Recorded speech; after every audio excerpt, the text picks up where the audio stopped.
Today I'll show you how to add multiple audio tracks in Capcut. First, let's test a few audio clips to make sure they're all different.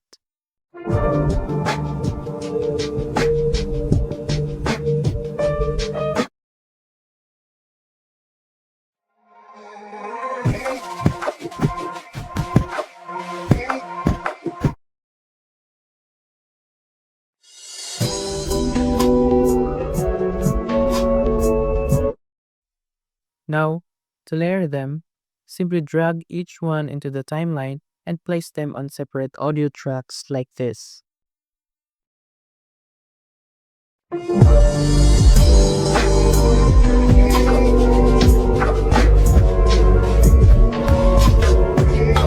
And just like that. Hit like and subscribe for more Capcut easy tutorials.